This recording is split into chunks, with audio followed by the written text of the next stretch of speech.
The Ouija board. Even the name sends chills down your spine. It's more than just a game, it's a tool, a portal to the other side, a way to communicate with what lies beyond. For centuries, it has been shrouded in mystery and fear.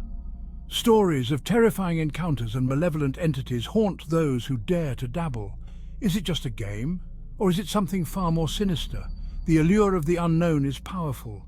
We crave answers about what happens after death. We yearn to connect with loved ones lost, but the Ouija board offers a dangerous gateway. It's a gamble with unpredictable consequences. We were a group of friends, drawn together by a shared fascination with the paranormal. Some of us were true believers, eager to make contact. Others were skeptics, attending out of curiosity or to debunk the myth. I was somewhere in between. I wanted to believe, but I was also afraid of what we might find. There was Emily, the skeptic, armed with logic and a quick wit. John, the enthusiast, eager to communicate with the other side. Then there was me, Zach, drawn to the darkness but wary of its power. We each brought our own beliefs and doubts to the table. Little did we know we were about to face something that would challenge them all. The air crackled with nervous energy as we gathered around the Ouija board. The room was dark, lit only by a few flickering candles. We placed our fingers lightly on the planchette, the small heart-shaped piece of wood that would serve as our guide.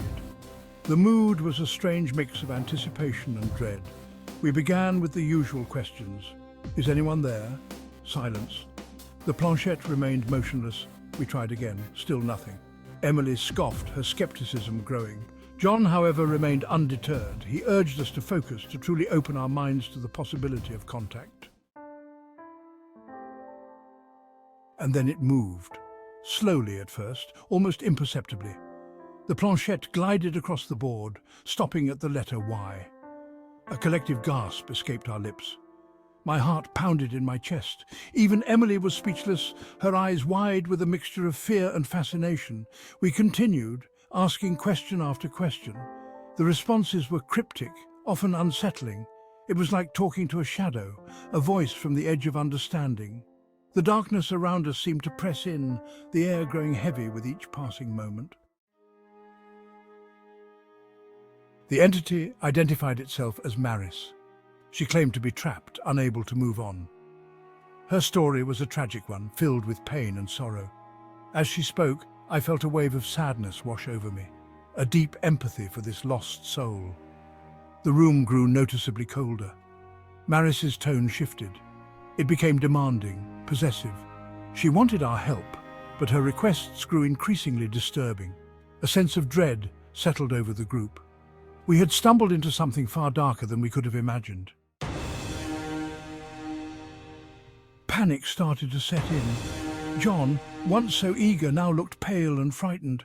Emily, her skepticism shattered, could barely contain her fear. The temperature plummeted. Objects began to move on their own. We were no longer in control. The planchette flew across the board with unnatural speed, spelling out words of anger and despair. An oppressive force descended upon the room, suffocating us with its malevolence. We were in over our heads, trapped in a nightmare we couldn't escape. A force beyond control. The room became a whirlwind of paranormal activity. Lights flickered wildly. Unexplained noises echoed from the darkness. One of the candles exploded, sending shadows dancing across the walls. The air crackled with unseen energy. Maris's rage was palpable. She was no longer a sorrowful spirit, but a vengeful entity, determined to unleash her fury upon us.